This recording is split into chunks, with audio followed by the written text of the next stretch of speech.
Përshëndetje dhe mirë se erdhët në program. Bota asnjëherë nuk ka qenë kaq në flak në vitet e fundit të mbamendjes tonë kolektive.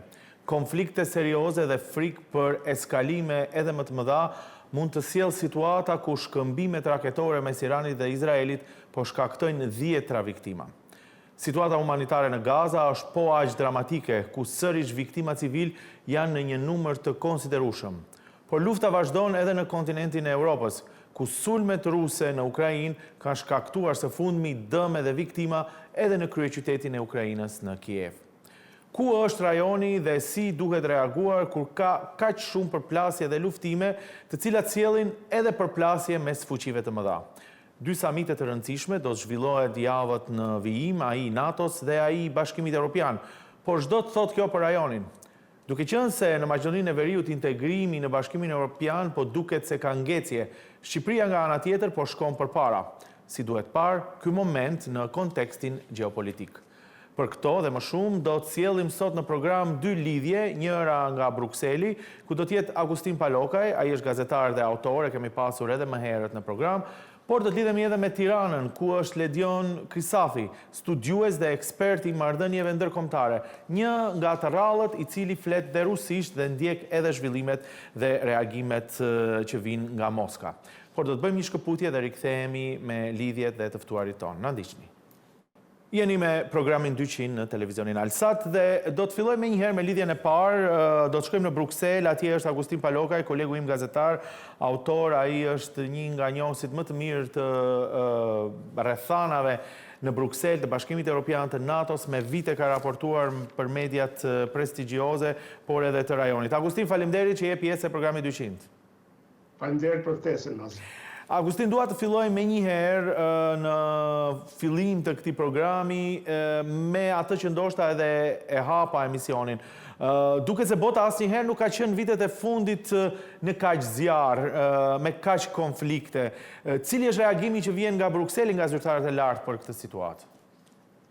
Reagimet janë të dyfishta. Në njërin anë është kuptimi se Bashkimi Evropian nuk ka ndonjë zë të rëndësishëm apo ndonjë rol të rëndësishëm në lindjen e mesme, pos që të bëjë ftesë për paqë, për ndërprerje të luftimeve dhe për marrëveshje diplomatike, dhe këtu përfundon fuqia e Bashkimit Evropian sa i përket konfliktit në lindjen e mesme, sidomos atij në mes të Izraelit dhe Iranit. Ndërkohë që sa i përket Gazës ka mundësi dhe dëshirë për të ndihmuar, për të dërguar ndihmë për viktimat në Gaza. E në anën tjetër e kemi NATO-n, e cila po përgatitet për një samit shumë të rëndësishëm, dhe sa i përket reagimeve rreth luftimeve në mes të Irakut dhe Iranit dhe Izraelit, nuk ka qëndrime të qarta sepse nuk mund të ketë. Ja, pra kemi mbështetje të fuqishme nga Shtetet e Bashkuara për Izraelin, edhe shumë vende evropiane mendojnë po ashtu se Izraeli po vepron në vetmbrojtje dhe ka të drejtë, ndërkohë që dëgjuam presidentin e Turqisë të thotë se Irani ka të drejtë në vetmbrojtje. Kështu që NATO-ja ka vështirë të ketë një qëndrim, por edhe NATO-ja në lindjen e mesme, NATO-ja si NATO nuk ka ndonjë rol. Ajo ku kanë rol dhe po bëhen gati të veprojnë, edhe NATO-ja dhe Bashkimi Evropian, duke pasur parasysh këto zjarre që po ndodhin edhe në Evropë, sidomos në Ukrainë, ku BE-ja edhe ka rol, edhe vendet evropiane sidomos, që të mirën parasysh të gjitha këto argumente për të investuar dukshëm më shumë në kapacitetet mbrojtëse të Evropës, në mënyrë që të mos varen në të ardhmen nga mbrojtja që ofron ajo ombrella kolektive e NATO-s, e ku 80% të kapaciteteve i kanë Shtetet e Bashkuara të Amerikës. Për këtë, samiti i NATO-s do të jetë një rast ku liderët do të zotohen se vendet e tyre do të investojnë së paku 5% të bruto prodhimit vendor për mbrojtje, nga të cilat 3.5% do të shkojnë direkt në atë mbrojtjen bazike që janë pra forcat ushtarake, dhe 1.5% në infrastrukturë dhe aspekte tjera të mbrojtjes dhe sigurisë. Pra, Evropa në përgjithësi është e vetëdijshme për gjithçka që po ndodh rreth saj dhe në Evropë, prandaj mënyra e reagimit është që të bëhen gati që për të siguruar paqen për vetvete duhet të përgatiten edhe për ndonjë luftë eventuale. Agustin, do të pyes për dy samitet e rëndësishme që do të bëhen të dy institucioneve të rëndësishme, sigurisht 24-25 në Hagë është samiti NATO-s, 26-27 Këshilli Evropian në Bruksel, por vetëm edhe një pyetje këtu, sepse shpesh situata në lindjen e mesme lidhet me Izraelin. Izraeli ka situatë delikate edhe në raport me atë se si shihet në botë sa i përket Gazës. Cila është fryma për këtë çështje në Bashkimin Evropian? Dhe pse e bëj këtë pyetje? Se jo më larg se pak ditë më përpara, presidenti francez Macron sugjeroi që mund të njohë shtetin palestinez. Pra edhe brenda Bashkimit Evropian ka divergjenca edhe për këtë çështje. Sa krijon tension brenda BE-s pikpamjet, qëndrimet e vendeve për këto situata të fundit gjeopolitike? Po këto divergjenca nuk krijojnë tensione, ato vetëm shfaqin realitetin që ekziston brenda Bashkimit Evropian. Nuk duhet të shkojmë tek Palestina, e kemi edhe Kosovën që është në Evropë, e cila ka shpallur pavarësinë qysh në vitin 2008 dhe akoma nuk ka qëndrim të përbashkët të BE-s se është Kosova shtet apo jo. Sa i përket Palestinës, të gjitha vendet e BE-s thonë se duhet të njihet si shtet një ditë, disa preferojnë që kjo të bëhet pas një marrëveshje të dy anshme për formulën dy shtete, ndërkohë që disa vende tashmë e kanë njohur Palestinën si shtet, disa duan ta njohin tani. Por asgjë nga kjo nuk do ta zgjidhte problemin momental që kanë qytetarët e shumtë të Gazës, të cilët janë të përballur me varfëri ekstreme dhe me rrezikim të jetës për shkak të pamundësisë për të marrë ndihmë. Dhe këtu ka unitet të Bashkimit Evropian se duhet gjetur mënyra për të ndihmuar popullin e Gazës, qoftë nga vendet që do të donin ta njihnin Palestinën, qoftë nga ato që akoma i dalin në mbrojtje e Izraelit apo ato që e çortojnë Izraelin.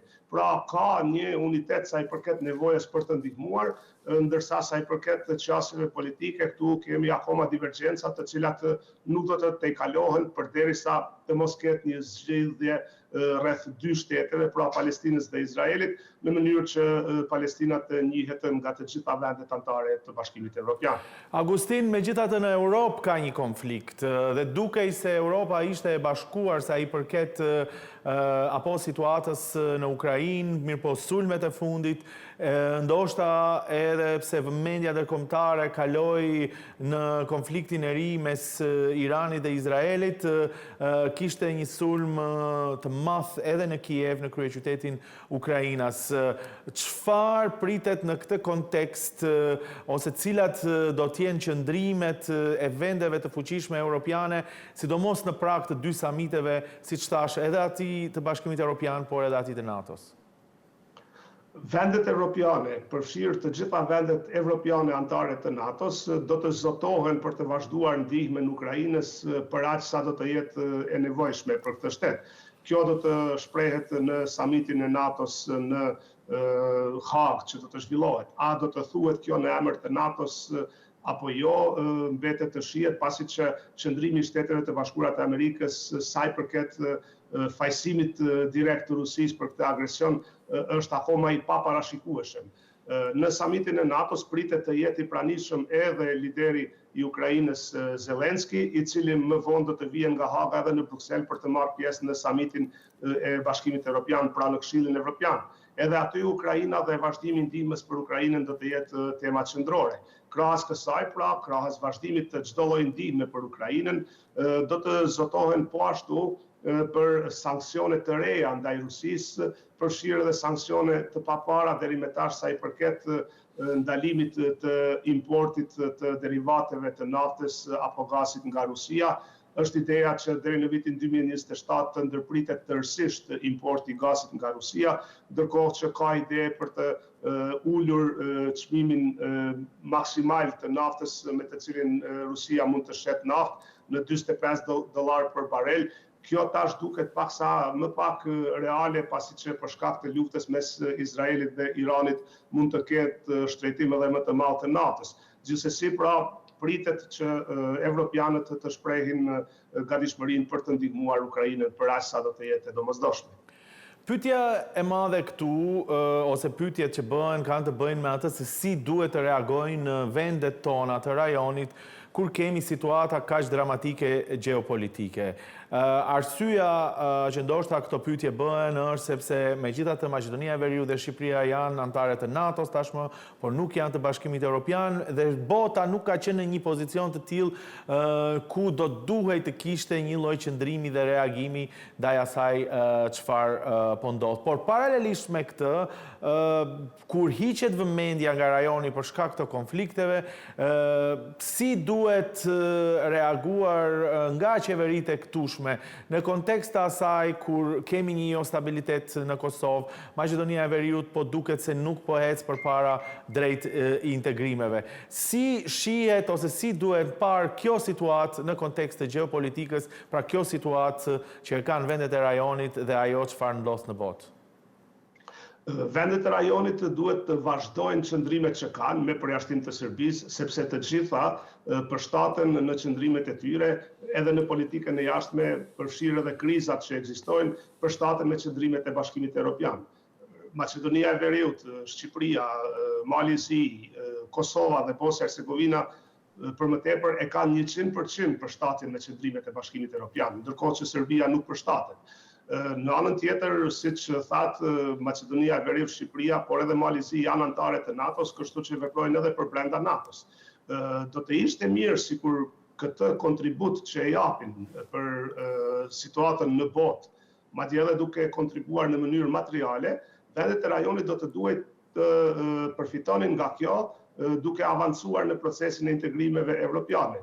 Për momentin vetëm Shqipëria dhe deri diku Mali i Zi po e shfrytëzojnë këtë moment, ndërkohë që Maqedonia jo. Maqedonia nuk është që po duket se po stagnon, po Maqedonia po stagnon tash e një kohë të gjatë. Qysh në vitin 2009, Komisioni Evropian kishte konstatuar se Maqedonia e Veriut, në atë kohë ish Republika Jugoslave e Maqedonisë, i ka përmbushur të gjitha kriteret teknike për të nisur negociatat e antarësimit. Tash 16 vite më vonë as që ka nisur ato negociata akoma. Pra, është humbur shumë kohë. Duhet thënë se ka shumë vende në BE që mendojnë se për këtë përgjegjësia nuk bie mbi Maqedoninë, por më shumë mbi BE-n, e cila nuk po gjen mënyra për të tejkaluar bllokadat e ndonjë vendi antar. Por është fakt se përderisa një vend antar të ketë arsyetime për të bllokuar, atëherë bllokada do të vazhdojë. Prandaj Maqedonia e Veriut do të duhej të përfitonte nga momenti pozitiv që ekziston për procesin e zgjerimit, që të zgjidh mos pajtimet me Bullgarinë në këtë rast dhe të ecë përpara, po shihet se sa shpejt mund të avancohet në rastin e Shqipërisë, e cila prej kur u nda nga paketa ku ishte me Maqedoninë e Veriut, për 7 muaj arriti më shumë se sa Serbia për 10 vite. Pra është e mundur të avancohet kur të përmbushen kushtet dhe kur të lehtësohet mirë momenti i cili hapet. Sipas diplomatëve këtu në Bruksel, qeveria e re e Maqedonisë së Veriut nuk ka ditur të shfrytëzojë këto momente dhe nuk ka dhënë sinjale të mjaftueshme se është e gatshme që të përmbush ato kritere që kërkohen nga ajo në këtë rast sa i përket raporteve me Bullgarinë për të ecur përpara. Kosova, Bosnia Hercegovina dhe Serbia kanë probleme specifike. Bosnia Hercegovina çështjet të brendshme, konstelacionin e forcave politike dhe mënyrën se si merren vendime atje, pra me mundësinë e bllokadës nga shumë nivele. Serbia nuk e ka të qartë nëse dëshiron apo jo të jetë anëtare e Bashkimit Evropian vërtet dhe pastaj nuk i përmbush disa kritere, siç janë raportet me Kosovën, reformat në gjyqësor dhe në respektimin e lirive të mediave, por edhe në përshtatje me politikën e jashtme të Bashkimit Evropian sa i përket raporteve me Rusinë. Ndërkohë që Kosova tash nuk ka qeveri, është pikpyetje se kur do të ketë dhe po ashtu Kosova ka mbetur në një mënyrë edhe jashtë procesit, por edhe izoluar nga ana e Bashkimit Evropian, pasi që nuk po shqyrtohet aplikimi i Kosovës që është dorëzuar para më shumë se 2 vitesh për antarësim në BE, ndërkohë që Kosova po mbetet në masat dëshkuese të Bashkimit Evropian. Pra, ka shumë rrethana që bëjnë dallimin në mes të vendeve anëtare dhe dallimin në mes të vendeve të rajonit të Ballkanit Perëndimor, prandaj tash secila është në një fazë të ndryshme në procesin e zgjerimit. Agustin, sigurisht je një njohës i mirë dhe ndjekës me vite të gjithë procesit të integrimit, por folëm pak për samitin e NATO-s që është e rëndësishëm, por gjithashtu është edhe takimi vjetor i rregullt apo i Bashkimit Evropian që bëhet gjithmonë në qershor. Duke marrë parasysh gjithë këtë situatë gjeopolitike, a mendon se do të nxjisë kjo situatë çështjet e zgjerimit të Bashkimit Evropian, apo do të ketë një frenim? Pse e bëj këtë pyetje? Sepse kur filloi konflikti në Ukrainë, në fakt u krijua një moment i ri që Europa ndoshta nuk e diskutonte aq shumë zgjerimin, por ja që një situatë e paparashikuar krijoi një moment pozitiv për vendet e rajonit. Por tani me gjithçka çfarë ndodh në prag të takimit të madh në Bruksel, çfarë sinjalesh jepen sa i përket rajonit? Po, do të mbetet ajo që është thënë në 2-3 vitet e fundit, pra një gatishmëri e sinqertë kësaj radhe e Bashkimit Evropian për të shënuar progres në procesin e zgjerimit. Prandaj them se akoma është rasti për vendet e rajonit ta shfrytëzojnë këtë momentum pozitiv, sepse nuk dihet se sa do të zgjas ai. Prej momentit kur nisi lufta në Ukrainë, jo vetëm Ukraina, por edhe Gjeorgjia dhe Moldavia morën statusin e kandidatit, Bosnjë-Hercegovina mori statusin e vendit kandidat dhe po ashtu edhe thirrjen për të nisur negociatat, por kjo thirrje ishte me kushtëzime, prandaj ka pasur shumë lëvizje pozitive. Shqipëria po e shfrytëzon këtë, Mali Zi deri diku dhe vendet tjera nuk e kanë shfrytëzuar sa duhet. Pra, përderisa të mos vije afër antarësimit në ndonjë vend, i cili do të ishte ndonjë barë financiare për Bashkimin Evropian, besoj se do të mbahet ky disponim pozitiv i vendeve të Bashkimit Evropian për zgjerim. Por kur të vije momenti ta zëm për të pranuar Ukrainën, e cila ka 2 herë më shumë banor se të gjitha vendet e rajonit të Ballkanit së bashku, dhe për Ukrainën do të duhej Bashkimi Evropian të ndaj edhe shumë mjete financiare, po të bëjë vend antar, atëherë mund të ketë ndoshta edhe hezitime. Por pa menduar shumë se çfarë mund të ndodhë në të ardhmen, duhet vendet e rajonit të merren me të tashmen. E tashmja është akoma një rast që duhet shfrytzuar. Këtu dua të të bëj edhe një pyetje, pak e përmende se Shqipëria dhe Maqedonia e Veriut ishin bashkë, por tashmë rruga e tyre e integrimit disi është veçuar. Nga ana tjetër, një ide e paqes të qëndrueshme në Ballkan ishte që i gjithë rajoni të integrohet në Bashkimin Evropian. Dhe pyetja ime për ty është se a duhet parë si një moment negativ që një pjesë e rajonit do të shkojë pak më përpara dhe një pjesë tjetër do të mbesë, nëse ndodh që Shqipëria të antarësohet e para dhe të tjerat vende të mbesin, apo megjithatë duhet parë si një si harriqi mirë që mundet të arrihet ajo ëndër e cila kishte filluar shumë vite përpara? Po, është jo reale të pritet që të gjitha vendet së bashku të integrohen në BE, sepse dallimi mes tyre jo vetëm në proces, por edhe në situatat e brendshme është tepër i madh. Nuk mund të ketë më paketa çfarë ishte ajo e vitit 2004, kur për një herë 10 vende u antarësuan në Bashkimin Evropian.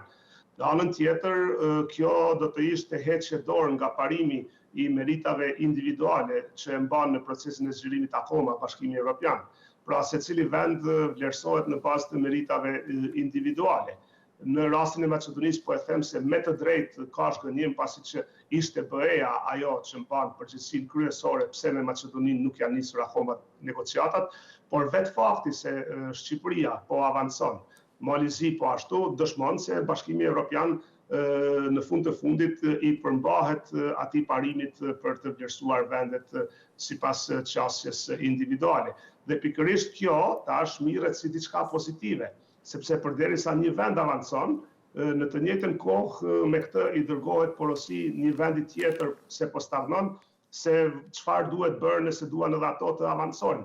Pra Maqedonia sikur të ishte vlerësuar nga të gjitha vendet e Bashkimit Evropian se mund të avancojë, nuk do të ndahej nga paketa me Shqipërinë dhe do të avanconte në të njëjtën kohë. Në Bruksel të gjitha ata që kanë pasur punë me administratën e Republikës Maqedonisë apo Maqedonisë Veriore, dëshmojnë se kapacitetet administrative të Maqedonisë së Veriut janë jashtëzakonisht të mëdha dhe do të ishte një vend jashtëzakonisht i përgatitur për të avancuar shumë shpejt në procesin e integrimeve evropiane. Por Macedonia në të njëjtën kohë duhet ta kuptojmë në fund se procesi i zgjerimit është proces i cili ka dy kushte, pra kushtëzohet nga dy gjëra. I pari është vullneti politik nga të dyja anët dhe i dyti është përmbushja e kritereve. Pa njërin nuk vlen e dyta. Edhe kur ti përmbushish kriteret, nuk mund të avancosh nëse nuk ka vullnet politik nga ana e BE-s, e ai vullnet duhet të jetë unanim, pra askush të mos jetë kundër. Dhe nuk mund të avancosh nëse e ke vetëm mbështetjen politike, por nuk i përmbush kriteret formale. Prandaj duhet të bëhen të dyjat nga ana e Maqedonisë së Veriut për të avancuar, sikurse duhet të bëhen edhe nga vende tjera. Edhe Serbia teknikisht i ka përmbushur kriteret për të hapur të gjithë kapitujt negociues, por disa shtete nuk duan që kjo të ndodhë për shkak se nuk ka avancuar në procesin e normalizimit të raporteve me Kosovën. Disa e pengojnë për shkak se nuk dëshiron të mbështet sanksionet ndaj Rusisë, të tjerat e pengojnë sepse nuk dëshiron të avancojë me çështjet që lidhen me lirinë e mediave, kështu që po ngec akoma dhe nuk ka hapur asnjë kapitull për më shumë se 3 vite. Pra, kur vendet e rajonit duan vërtet të avancojnë, duhet të jenë të vetëdijshme se duhet të gjejnë një balans në mes të vullnetit politik në njëra anë dhe gatishmërisë për të përmbushur kriteret në anën tjetër. Agustin Palokajt, falenderit shumë për këtë informacion të thellësishëm, si një nga njohësit më të mirë të dinamikave që ndodhin në Bruksel në dy institucionet e mëdhaja, siç është Bashkimi Evropian dhe NATO. Pra, faleminderit edhe një herë që ishe pjesë e programit 200. Faleminderit po ashtu për ftesën. Të dashur teleshikues, këtu do të bëjmë një shkëputje. Agustin Palokaj sigurisht na dha një perspektivë të asaj se çfarë diskutohet brenda institucioneve dhe si reagon Europa në kohën kur ka një konflikt në Europë, por ka edhe një konflikt të madh ndërkombëtar në lindjen e mesme që disi e lëkund atë paqe globale e cila për shumë vite ka ekzistuar. Pas shkëputjes do të lidhemi me Tiranën me një nga ekspertët e marrëdhënieve ndërkombëtare dhe një studiues, Ledion Krisafi. Ai ndoshta do të jap edhe një kontekst historik të kësaj situate që po ndodh, por pas pak na ndiqni. Jeni me programin 200 në televizionin Alsat dhe tani nga Brukseli do të kalojmë në Tiranë. Ledion Krisafi, studiues dhe ekspert i marrëdhënieve ndërkombëtare, është tashmë në linjë. Faleminderit për këtë lidhje, Ledion. Është demokraci. Do ta filloj bisedën me ty. Pak më herët diskutuam me Agustin Palokajn, i cili është në Bruksel dhe na dha një pasqyrë të asaj dinamike që diskutohet qoftë në Bashkimin Evropian, qoftë në NATO. Por me ty dua ta filloj bisedën me atë që ndoshta unë edhe e çela këtë program, ku thash në fillim se bota në vitet e fundit të mbametjes tonë kolektive ndoshta nuk ka qenë një zjarr kaq të madh që ne tashmë e shohim. Nga konteksti historik, ç'do të thotë kjo, Ledion Krisafi, me që jeni dhe studiues dhe njohës i rrethanave ndërkombëtare?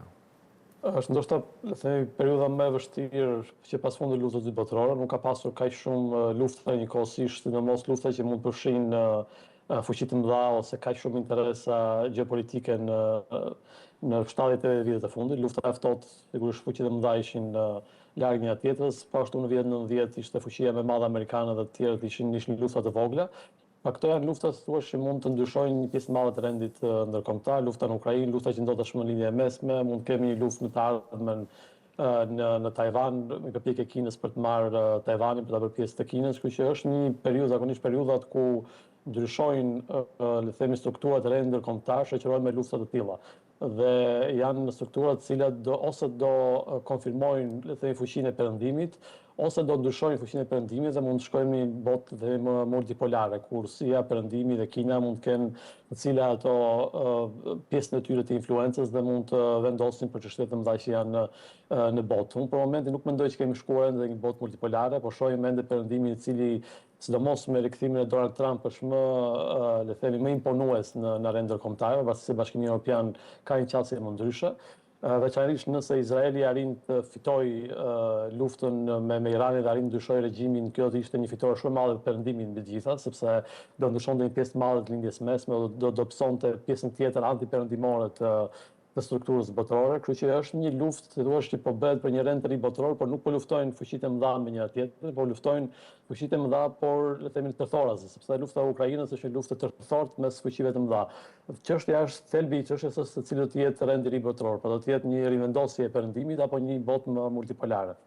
Në këtë kontekst, pikërisht e asaj çfarë thoni, pavarësisht se ndoshta nuk ka një përplasje të fuqive të mëdha, influenca e tyre, ndikimi i tyre është evident në mënyrën se si po zhvillohen këto konflikte. Dua të pyes pak për këtë situatën e fundit në lindjen e mesme, ku shpesh interpretimet nga publiku janë të ndryshme, por ne shohim që vendet megjithatë reagojnë në forma të ndryshme ose në kuadër të interesave të tyre. Si shpjegohet fakti që vendet arabe megjithatë, ose rasti fundit që u komentua shumë ishte që Siria lejon që avionët izraelit të kalojnë në hapësirën e saj, nga ana tjetër vendet arabe ka një heshtje ndaj situatës që po ndodh, ku sigurisht deklaratat që vijnë nga Shtetet e Bashkuara të Amerikës, nga Rusia kanë peshën e vet. Si duhet parë nga ne, nga ky rajon që megjithatë nuk është aq i madh në kontekstin gjeopolitik kur ndodhin situata të tilla? Vendet arabe kanë interes në këtë që është duke bërë Izraeli, sepse armiku kryesor i tyre, sidomos Arabi Saudite, Katarit e Emiratet Bashkuara, nuk është Izraeli, është pikërisht Irani. Kujtoj para disa viteve ka qenë kur doli skandali WikiLeaks, ka qenë një telegram i Departamentit Amerikan të Shtetit, thoshte që Irani kishte kërkuar Izraelit në atë kohë, Arabia Saudite kishte kërkuar Izraelit në atë kohë të këpuste kokën gjarprit, pra gjarprit iranian. Kështu që vendet arabe janë nga më të lumtura për momentin me këtë që është duke bërë Izraeli, sepse eliminon një armik të madh të tyre. Gjithashtu janë vendet të cilat varen një masë shumë të madhe nga Shtetet e Bashkuara, Arabia Saudite, Emiratet Bashkuara Arabe, Katari, Egjipti nga ana tjetër varen financarisht, po dhe ushtarakisht nga Shtetet e Bashkuara, pra kanë nevojë për sigurinë po dhe armatimet e Shtetet e Bashkuara, ndërsa për sa i përket Sirisë, për shembull, Siria nuk ka asnjë mundësi për të ndaluar avionit izraelit mbi hapësirën e saj ajrore, dhe nëse do të dëshironte ta bënte, nëse do ishte Asadi le të themi në pushtet, prapë nuk do kishte mundësi ta bënte, sepse Izraeli ka eliminuar të gjitha sistemet kundërajrore që kishte Siria. Iraku gjithashtu ka disa sisteme ajrore të cilat janë shumë të dobëta dhe nëse do të dëshironin ta ndalonin avionit izraelit, prapë nuk kanë mundësi ta bëjnë. Por të gjithë në një farë mënyrë janë të kënaqur në këtë pikë me atë që është duke bërë Izraeli, sepse po shohin që kërcënimi i vërtet më i madh në lindjen e mesme, që është Irani, është duke u larguar, sepse Irani ishte ai që financonte terrorizmin, që financonte organizatat terroriste, nuk ishin vendet e tjera arabe, le të themi, që bënin diçka të tillë. Dhe aq më tepër që në këtë botë ku thamë që është një luftë për një rend të ri botëror, vendet arabe për momentin janë ende në krah të Shtetit të Bashkuara, sepse mendojnë që Shtetet e Bashkuara i japin sigurinë e plotë që kanë nevojë vendet arabe. Pra nuk e jep as Kina.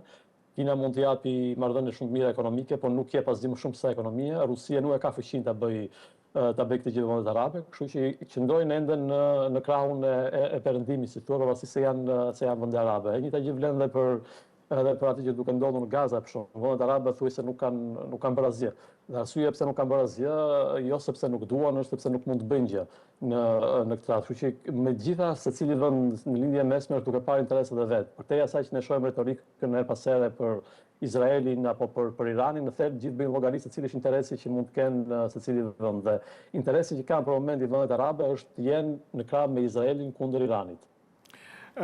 Por paralelisht me situatën Iran-Izrael, është dhe situata e rënë në Gaza, dhe ne shohim që edhe brenda Bashkimit Evropian, për shembull, apo ka qëndrime të ndryshme, presidenti Macron thotë se ndoshta do ta njohë shtetin e Palestinës, nga ana tjetër ka edhe qëndrime të tjera për atë çfarë ndodh. Por pyetja është, kur ndodhin situata të tilla, përplasje të tilla, nga aspekti humanitar nuk ka njeri që nuk diskuton se është tragjike dhe përtej tragjikes ajo çfarë ndodh në Gaza me njerëzit, me fëmijët por nga aspekti gjeopolitik ka divergjenca ose këndvështrime të ndryshme. Si duhet të reagojë rajoni në këtë kontekst të një konflikti tjetër që sigurisht ngjall shumë emocione humane? Çështja e Gazas është pak shumë më ndërlikuar se ajo e Iranit, sepse vetëm Shtetet e Bashkuara kanë mundësinë themi të dyshojnë diçka në lidhje me Izraelin atë që është duke bërë në Gaza. As Bashkimi Evropian, as Shqipëria, as vendet tjera ajo nuk kanë mundësinë të dyshojnë asgjë në lidhje që është duke ndodhur në Gaza. Njohja e Palestinës, për shembull Shqipëria e njeh Palestinën si shtet, dhe nëse do ta njihni vendet si Franca apo Spanja atje nuk do dyshon të asgjë në terren, sepse ne flasim me Palestinë, por Palestina është më shumë në teori se sa në praktik, nuk se ka një Palestinë në kuptimin e fit fjalës. Kështu që të vetmi që mund ta ndryshojnë situatën është Washingtoni. Unë mendoj që Izraeli në Gaza është futur në një situatë e cila ka pak të vështirë të dalë për momentin, sepse mbi të gjitha Netanyahu i duhet një fitore totale në Gaza, në kuptimin që të dalim më vonë para elektoratit izraelit dhe të thotë atyre që ne vërtet sakrifikuam një pjesë të pengjeve, sepse i sakrifikuan një pjesë të pengjeve, por këtë bëm për të arritur një qëllim shumë të madh strategjik që ishte eliminimi i Hamasit. Dhe unë shoh që dhe qeveria izraelite nuk ka një plan konkret se çfarë dëshirojnë të bëjnë me Gazën, përveç planit Donald Trump për të dëbuar 2 milion njerëz, por që është një plan shumë i vështirë për të vënë në praktikë, dhe të dëbosh njerëz që nuk dëshirojnë të ikin dhe të dëbosh njerëz në vende që nuk dëshirojnë të marrin në fund fundi. Kështu që përveç këtij planit Izraeli nuk ka një koncept të qartë se çfarë dëshiron të bëjë me Gazën në të ardhmen. Sigurisht në një rast të tillë, nëse përfundon shpejt lufta në Iran, me shumë mundësi do rikthehet në tavolinë ideja e dy shteteve, një shteti palestinez në krah të atij izraelit, por dhe kjo është një ide shumë e vështirë për të realizuar në praktikë, sepse Izraeli ka arritur të kolonizojë një pjesë të konsiderueshme të bregut perëndimor, gjë që do të thotë se në të ardhmen në asnjë mënyrë kolonitë e veta në bregun perëndimor nuk do të lejojë të jenë pjesë e shtetit palestinez. Dhe aq më tepër që lugina e lumit Jordan për shembull në bregun perëndimor është një kufi natyror strategjik për Izraelin, që Izraeli gjithashtu nuk dëshiron ta japi në asnjë mënyrë. Kështu që çështja e Gazës dhe përgjithësi çështja palestineze është shumë e ndërlikuar se sa ajo e Iranit apo çdo çështje tjetër në lindje mesme, sepse kërkon nga Izraeli të heqë dorë ose të bëjë kompromisa, gjë që Izraeli nuk duket se është i gatshëm të bëjë. Dhe thashë i vetmi vend që mund të detyrojë Izraelin të bëjë një lloj kompromisi janë Shtetet e Bashkuara. Por dhe Shtetet e Bashkuara, lobet izraelite ka një ndikim kaq të madh sa është e vështirë që qeveritë amerikane të dalin tërësisht kundër Izraelit, ose është e vërtetë që qeveria amerikane të detyrojë Izraelin të bëjë një gjë që Izraeli nuk dëshiron ta bëjë.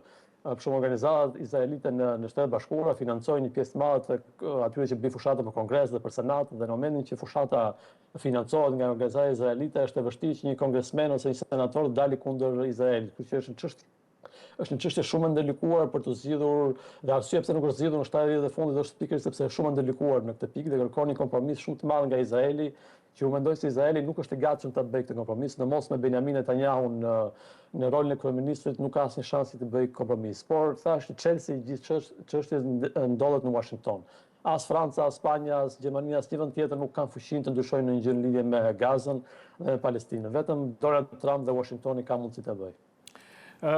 Dua edhe një pyetje këtu, sa i përket lindjes së mesme, në kontekst të asaj se a është i drejtë konstatimi kur disa vëzhgues thonë se kjo situatë, sado tragjike, me viktima të mëdha, sidomos civil, përsëri arriti që të krijojë një percepcion se Izraeli është dominant nga aspekti ushtarak edhe nga mënyra e zhvillimit të situatës atje. E bëj këtë pyetje sepse ju kam dëgjuar më herët kur flisni për precisitetin e ushtrisë izraelite, sidomos ndaj sulmeve në Iran. Çfarë perceptimi krijohet tani me situatën në lindjen e mesme kur kemi parasysh gjithë konfliktet që janë atje?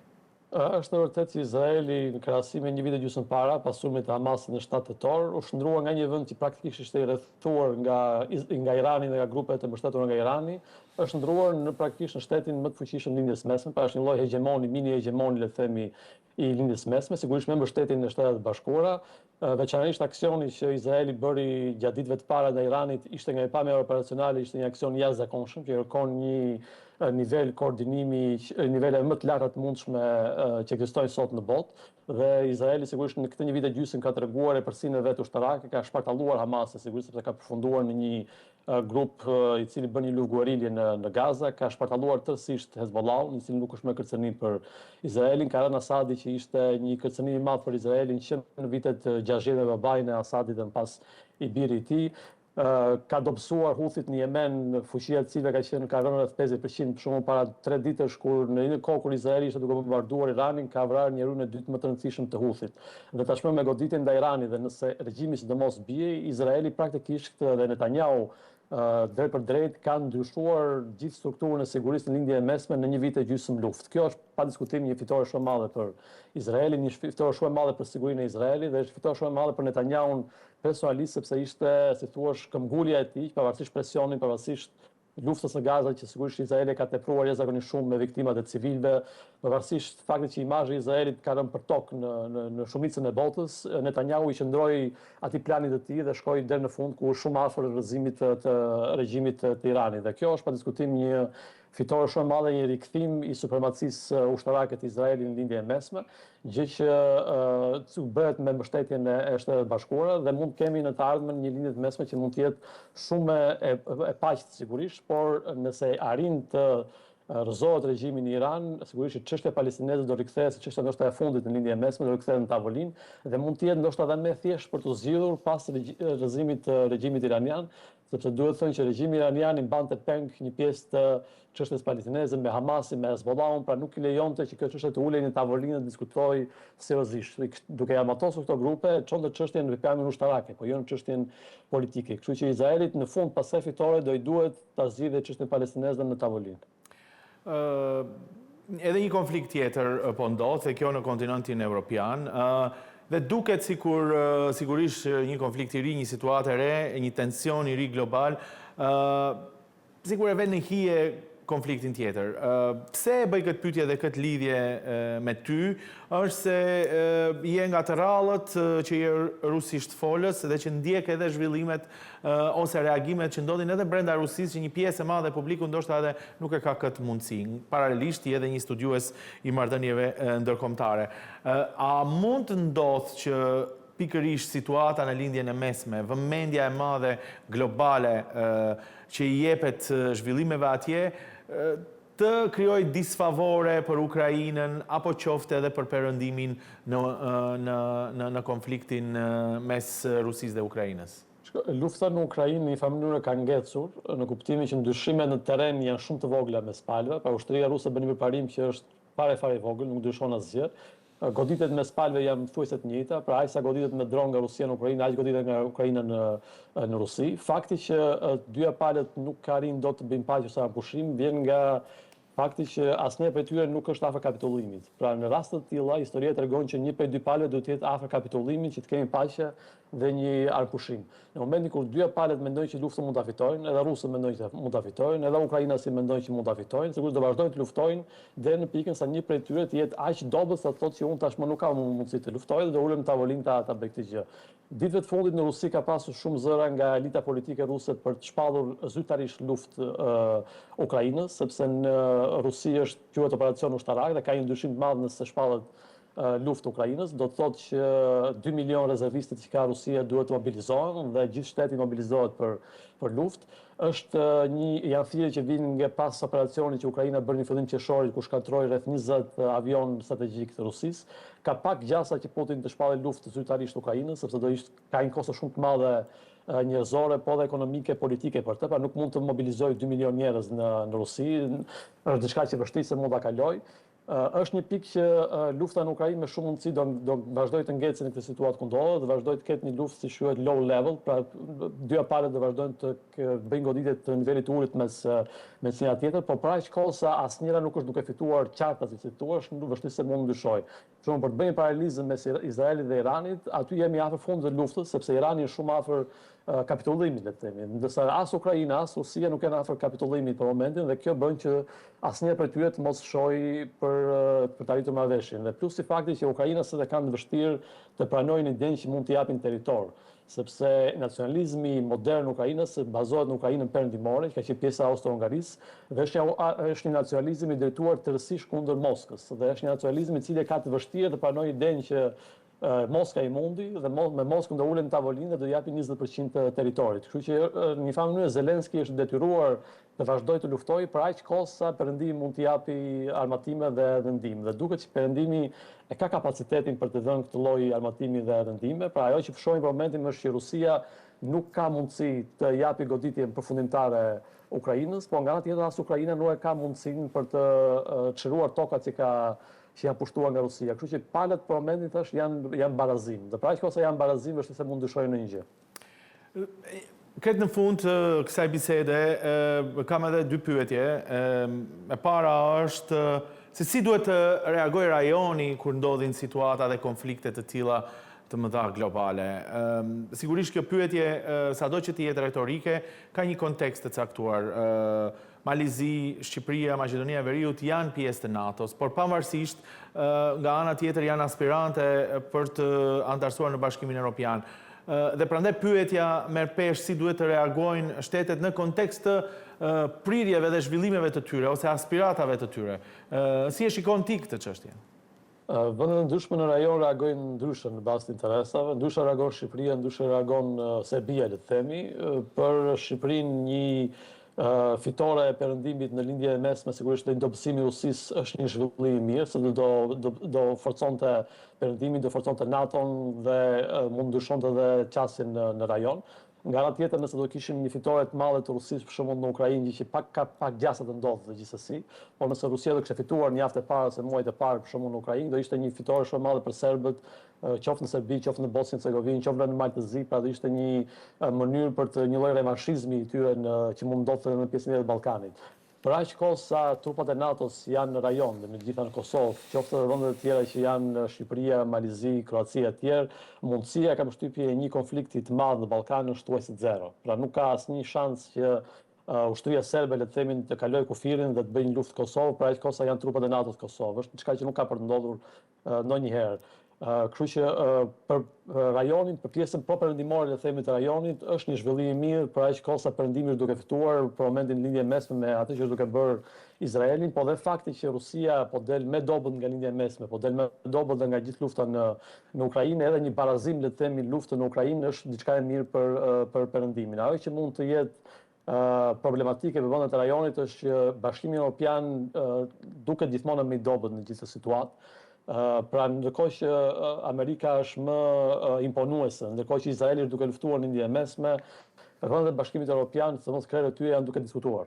Pra është një situatë ku nuk kanë shumë lidhje me atë që është duke ndodhur në botë dhe është një Bashkim Evropian që duket pak më jo relevant, thuash në skenën botërore. Kjo është ajo që mund të jetë shqetësuese për vendet e rajonit që aspirojnë të bëhen pjesë e Bashkimit Evropian në të ardhmen, nëse do kemi një Bashkim Evropian të tillë në këtë formë siç është edhe në vitet në vijim, si do shkojë lufta tregtare me Shtetet e Bashkuara, pra ka një lloj mini lufte dhe brenda perëndimit që mund ta dobësoj Bashkimin Evropian në vetvete. Ky mund të jetë shqetësim i madh thash për Shqipërinë apo vendet tjera që aspirojnë të jenë pjesë e Bashkimit Evropian. Në nivel ushtarak, për aq kohë sa perëndimi është duke fituar, për vendet perëndimore të Ballkanit është një zhvillim mirë. Ato që janë kundër perëndimit, sigurisht nuk është një zhvillim i mirë.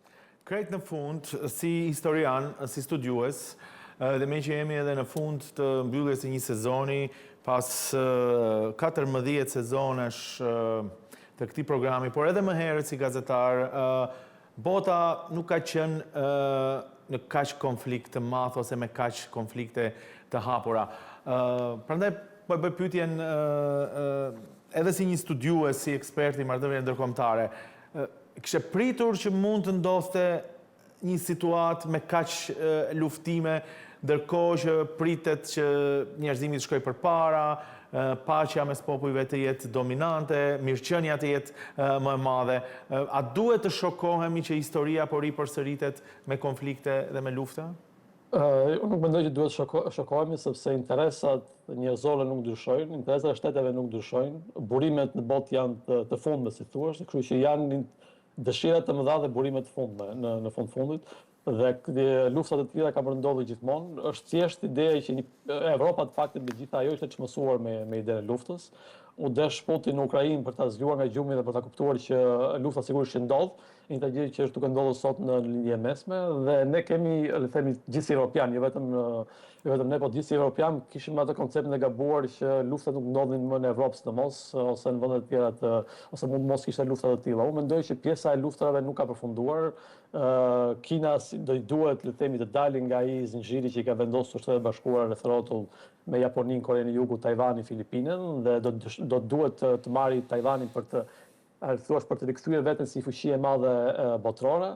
Ajo çka mund të ndalojë Kinën për të hapur një luftë të madhe, le të thuash një luftë të tretë ose një vatër të tretë të kësaj lufte që nuk ndodhen në botë, është një fitore e madhe perëndim lindje e mesme dhe një fitore perëndimit në Ukrainë, që do të jep mesazhin që nuk është kaq e lehtë të bësh luftra në raste të tilla. Por për evropianët është momenti kur duhet të fillojnë ndryshojnë mentalitet. Pra, ajo çka mund të kuptojnë nga gjithë kjo situatë është që duhet të jesh fuqi e rëndësishme ushtarake për të qenë në tavolinë e bisedimeve. Fakti që evropianët flasin me njëri tjetrin, por nuk flasin me ata që i bëjnë politikë sot në botë, është arsye sepse Evropa nuk është fuqi e rëndësishme ushtarake. Pra, duhet ndryshojmë mendsinë, duhet kuptojë që lufta ndodhin dhe duhet përgatitesh për luftra që të ruash paqen në fund-fundit. Ledion Kristafi, të falenderoj shumë për këtë analizë për këto informacione me situatën geopolitike, por e vënë në kontekst edhe të rajonit dhe të vendeve tona. Faleminderit edhe një herë që ishe pjesë e programit 200. Kënaqësia ime. Të dashur teleshikues, këtu do të përmbyllim këtë program. Dëgjuam pak Ledion Kristafin, studiues, ekspert i marrëdhënieve ndërkombëtare, më herët Agustin Palokaj nga Brukseli, i cili dha këndvështrimet e dinamikave atje të dy institucioneve të mëdha. Ky program është i fundit për këtë sezon dhe përmbyllet në prag të dy samiteve të mëdha, ati të NATO-s dhe të Këshillit Evropian, njëri në Hag dhe tjetri në Bruksel, dhe po përmbyllet në një kohë ku krizat globale nuk kanë qenë kaq të mëdha sa ne i mbajmë mend vitet e fundit. Programi 200 në këtë sezon tentoi të jap pikërisht ose tentoi të jetë pikërisht një dritare e raporteve kryesisht ndërkombëtare dhe të impaktit që kanë këto raporte gjeopolitike në vendin ton apo edhe në rajonin në përgjithësi. Pas 14 sezonësh, këtu përmbyllim pra këtë të 14-in edhe një herë. Besoj dhe shpresoj që do të shihemi sërish së shpejti, deri atëherë mbetçi mirë.